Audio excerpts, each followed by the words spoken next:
అమ్మా, why do we get goose bumps? మనకి cold అయినా, సడన్గా భయం వేసినా, లేక ఇంటెన్స్ ఫీలింగ్ వచ్చినా అప్పుడు గూస్ బంప్స్ వస్తాయి. మనకి స్కిన్ కింద టైనీ మజిల్స్ ఉంటాయి, ఎరెక్టర్ పిలీ మజిల్స్. కోల్డ్ వచ్చినప్పుడు అవి కాంట్రాక్ట్ అయ్యి స్కిన్ మీద బంప్స్ లాగా కనిపిస్తాయి. హెయిర్ స్టాండ్ అయ్యి హీట్ని ప్రిజర్వ్ చేయడం ఇది ఒక డిఫెన్స్ సిస్టమ్. కొన్నిసార్లు గూస్ బంప్స్ మన బ్రెయిన్లో డీప్ ఇమోషన్స్ యాక్టివేట్ అయినప్పుడు కూడా వస్తాయి.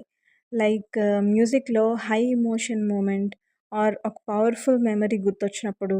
ఇవన్నీ ఆటోనామిక్ నర్వస్ సిస్టమ్ కంట్రోల్ చేస్తుంది. అంటే మనం కంట్రోల్ చేయలేకపోవడం.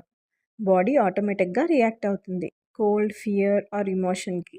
వావ్ అమ్మా, నేనేం ఫీల్ అయినా నా బాడీ రియాక్ట్ అవుతుందా? ఎగ్జాక్ట్లీ నాన్న. గూస్ బంప్స్ అంటే స్కేరీ కాదు, it's your body's way of showing it's alive, alert and feeling something deep. మీ పిల్లలు కూడా ఇలాంటి క్యూరియస్ క్వశ్చన్స్ అడుగుతున్నారా? అమ్మ కుట్టి స్టోరీస్లో సింపుల్గా, ఫన్గా ఆన్సర్స్ చెప్తున్నాం. సబ్స్క్రైబ్ చేయండి. నెక్స్ట్ స్టోరీలో కలుద్దాం.